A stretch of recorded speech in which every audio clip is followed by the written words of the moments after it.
sagutin natin, no? Sagutin natin tong ano yung sinabi ni Auntie Claire sa presidente. Ang ganda ng paliwanag niya, no? Ito dapat tinutugunan. Mataas ang presyo ng bigas. Maliit ang kita, hindi matagal na pong hindi tumataas ang sweldo ng mga manggagawa eh. At laganap ang katiwalian. Pag yan po tinugunan, pag yan po tinugunan ng gobyerno, baka tumaas siya. Eh, ang problema, hindi po niya nakikita yan ng problema eh. Ang nakikita nilang problema ayon kay Auntie Claire ay fake news. Paano niya sinagot? Ito po ang sinabi. DDS puro bigas daw, si Claire puro fake news. Hindi po, yun po yung ramdam ng tao eh. Okay, opinion lang ni Holmes. Opinion lang daw ni Holmes yung sinasabi niya. Okay, dapat malaman ni Holmes ang katotohanan. Grabe, hindi mo pala alam, Holmes, ang katotohanan.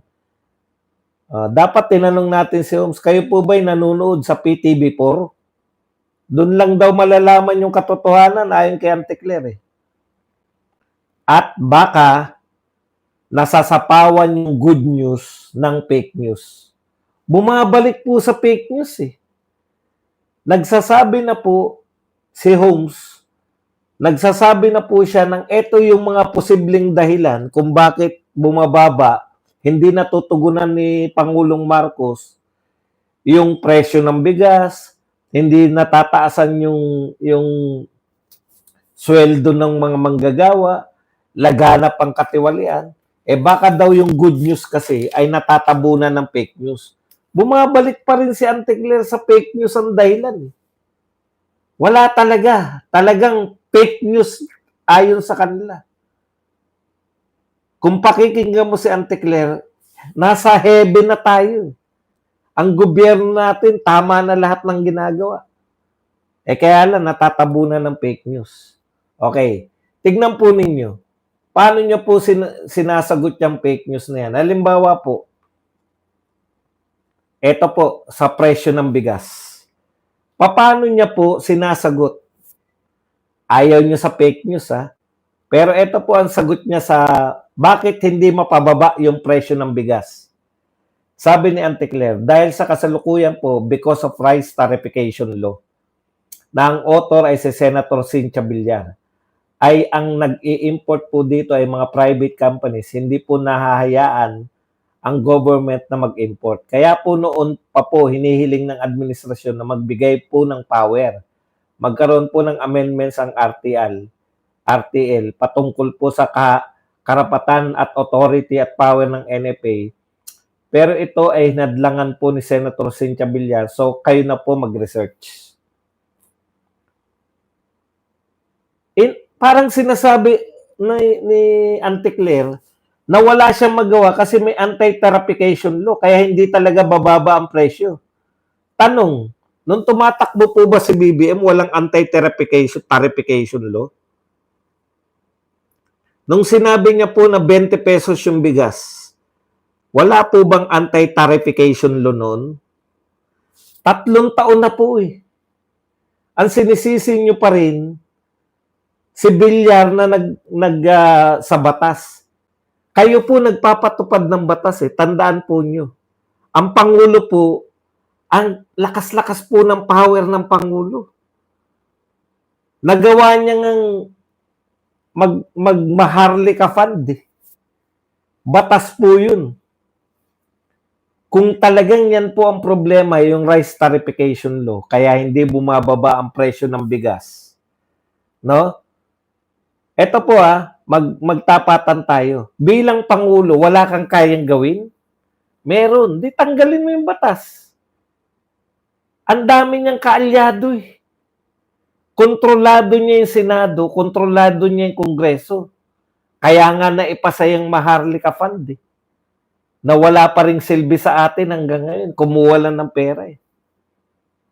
Pwede niya po, kung yan lang po ang dinadahilan nila, unang taon pa lang, unang buwan pa lang, unang araw pa lang, pinatanggal niya na sana yung rice tarification law. 3 taon na po. Auntie Claire, 3 taon na eh. Ngayon lang namin narinig na si Cynthia Villar pala ang may kasalanan. 3 taon na po. Buhat po ng umupo, pataas ng pataas ang presyo ng bigas. Ang dami niyo pong ginawa eh. Meron pa kayong tinanggalan ng tarif, yung bigas. 3 taon na, sasabihin ninyo. Naging secretary pa ng Department of Agriculture si BBM. Hindi naman kayo ngayon lang nagsimulang manungkulan eh.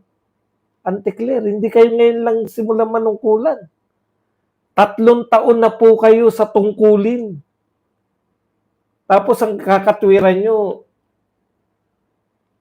si Cynthia Villar ang may kasalanan. Para mo sinasabi na inutil po kami. Pag nagawa na po ni Villar, hindi na namin kaya. Kaya magtiis. Yun ba gusto mo sabihin, Auntie Claire? Magtiis tayo sa presyo na... Hindi ko po yan... Wala akong pakialam sa anti-tarification law. Kung yan po ang dahilan, nakita ng Pangulo, pwede niya pong tanggalin yan. Ipatanggal. Baka naman nagdadahilan na lang kayo.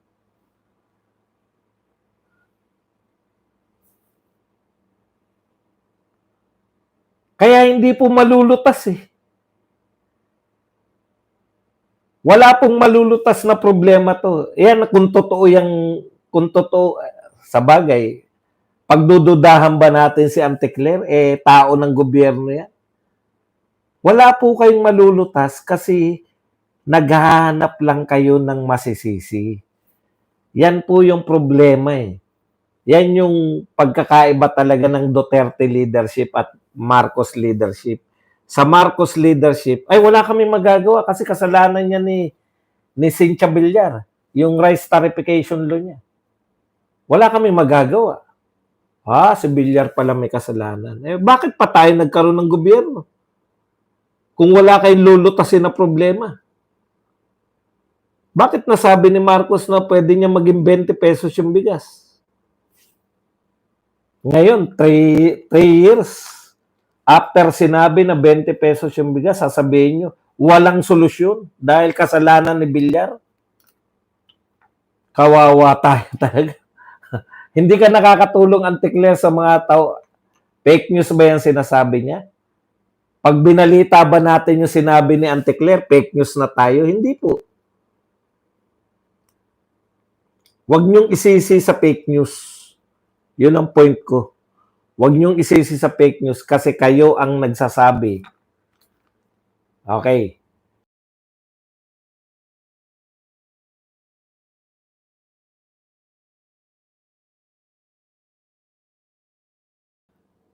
Mga ilang reaction, maliliit na reaction lang po. Ito po, may nakita tayo rito sa X. Thailand.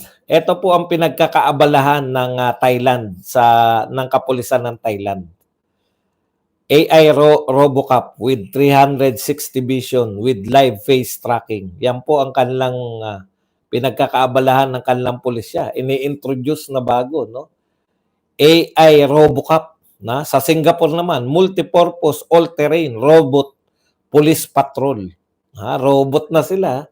Sa Pilipinas, kakaiba po. Philippines Special Committee on Fake News in Social Media. Diyan nyo po makikita, no, sa action po ng mga pulis kung ano po yung direction, no. Mas gusto pa po nilang lutasin yung mga problema po ng fake news. Hindi ko po alam kung bakit po fake news ang gusto nila. Samantalang simple lang naman po yan, no? Mag-conduct po kayo ng survey kaya. Ano ba ang pangunahing problema ng Pilipinas? Di po ba? Taas ng presyo ng bigas, mababang pasahod. Yan yung sasabihin sa inyo. Di ba? Kagutuman, kitang-kita natin, kalalabas lang ng SWS. Pero ang pinagtutuunan po ng pansin ng ating gobyerno, in fact, gumawa pa po ng task force o special committee. Ito pong special committee on fake news in social media. Palagay na nating wala na nagpe-fake news sa social media. Nalutas na po ba? Bababa na po ba yung presyo ng bigas? Mababawasan na po ba yung krimen? Eh, mababawasan na po ba yung droga? Nagdodroga sa Pilipinas? Yan yung nakikita natin, no? Mababawasan na ba yung corrupt officials?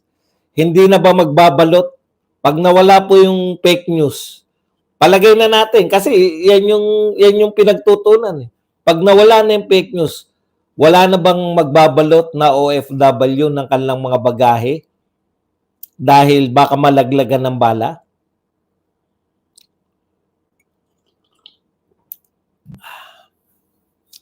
Unahin niyo po yung totoong problema ng Pilipinas. Kung fake news po yan at hindi totoo, bakit po hindi nakakarating sa tao yung totoo? Di ba may PCO? May PTV4? Meron pang mga PNA? Philippine News Agency? O kaya nga may PCO para makarating yung katotohanan.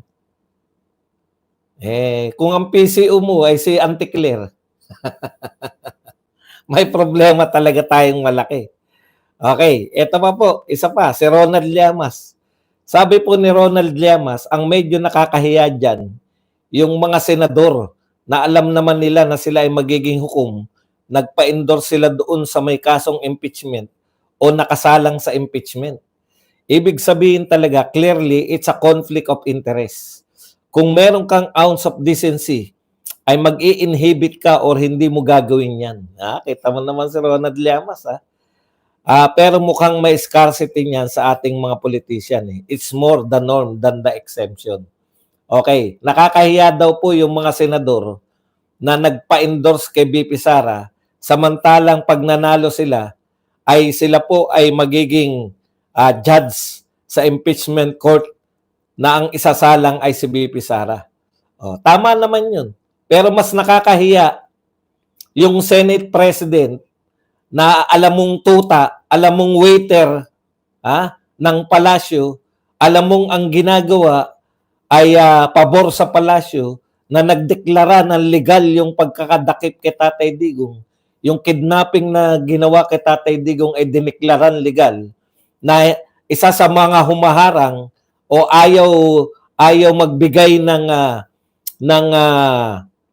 subpoena sa mga pinadadalo at saka nagpalaya sa nagsisinungaling sa Senado. Mayon po nakakahiya. Hindi po Senate President po yun. Bias na anti-Duterte, tapos siya yung mamumuno sa impeachment trial ni BP Sara. Yun po ang mas nakakahiya, Ronald Llamas. Para lang sa inyong kaalaman. 240 congressman, sabi po ni Jason Sa, 240 congressmen o 80% ng kinatawan sa House of Representatives ng 19 Congress. 19 Congress ang pumirma, gustong patalsikin si Vice President Sara Duterte. Pero bakit gano'n na nangyari? Si Speaker Martin Romualdez, pati si President Bongbong Marcos ang kinasuklaman ng taong bayan at lumagapak palalo ang kanilang trust at approval rating. Okay. Tapos si BP Inday na gusto nilang tanggalin ay siya pang lubos na pinagkatiwalaan at inayunan na madlang people. Wow. Okay, pag ganyan po karami na yung nagsasabi, tama na po yan. Di ba? Alam niyo po ako, madali po akong kausap. Siyempre, hindi ko pa napanood, hindi ko pa nabasa, kagigising ko lang. Ito po ang gusto kong topic, si Robin. Pero kung lahat kayo nakapanood na, malamang tama na yung balita na yan. Mamaya tayo magre-react, mamaya po. Okay, tapusin muna natin to.